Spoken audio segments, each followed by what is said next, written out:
what's up guys? I'm Ben, BC Design Co. So I've been doing some renovations here in the shop and I wanted to show you guys some of these tools I've upgraded. So this is one area that I've finished, and it takes a long time to finish something as far as a process and stuff like that. So these are 3-jet variable speed buffers. This one's the grinder, but these two are buffers. They're identical, and I have them set up here on an old set of I-beams that I had left over from a job, and then I ran 3-inch Schedule 40 ducting with 2.5-inch modular hose with these blast gates, and then I have a pegboard behind here where I keep my wheels. I set this up pretty recently, so this will get expanded. I can keep the belts for that.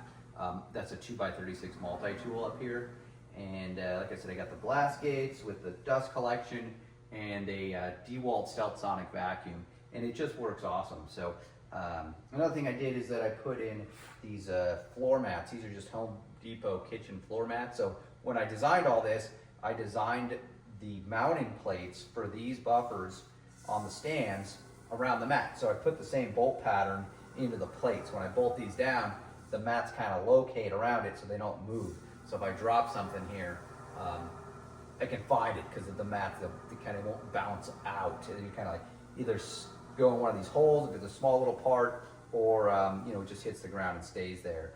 And I really wanted this to be one continuous space because of that. So here, I'll bring you in a little closer and show you how these, I'll start with this one in the middle. It's a little difficult to get in here to film. There's not that much wiggle room. So like I said, these are all the same.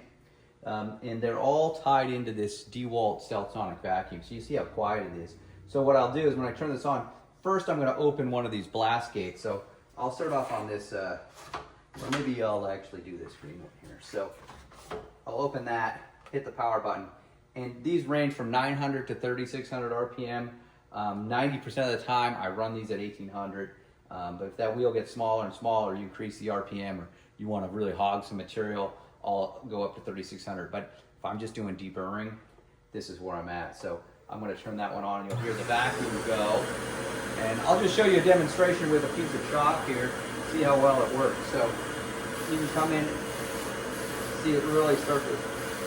So if I close that one, maybe open a different one, you'll see that just goes everywhere.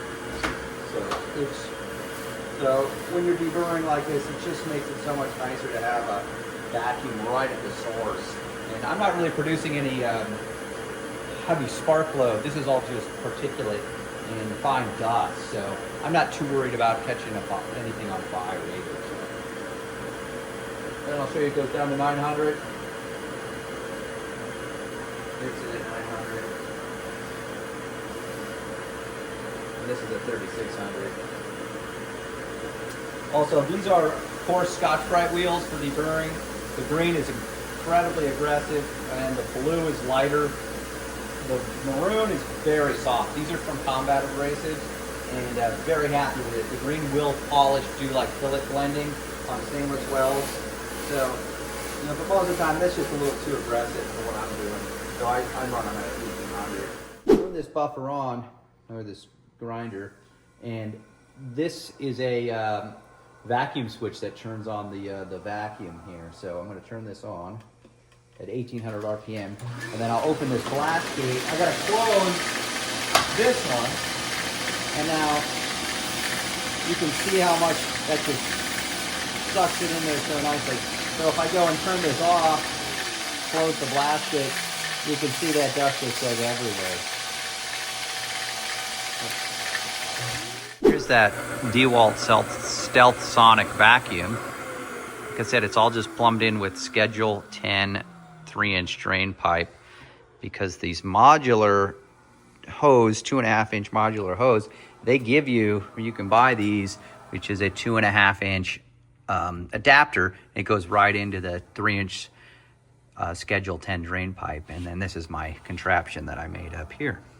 Watching this quick little video, just showing off some of these modifications I've made to my shop and how I do my workflow and stuff. So like I said, I just did a big renovation in here, and I'm going to start filming and doing some videos on all the different processes I use in my day-to-day. So For a living, I'm an architectural fabricator, so I do a lot of handrail, guardrail work. I mostly post to Instagram, so if you guys want to check that out, it's bcdesign_co. And that's my Instagram, so I do reels and stuff, but I figure it's about time I jump in and start doing some YouTube content. So yeah, like I said, this is my setup. I'm super happy with it. These buffers are of real good value. I think at the time of making this video, these are about $550 each. I've had that one for probably over 5 years, and it's never missed a beat. So that's the grinder. These are the 2 buffers. You can find them on Amazon too. And anyways, so thanks for watching.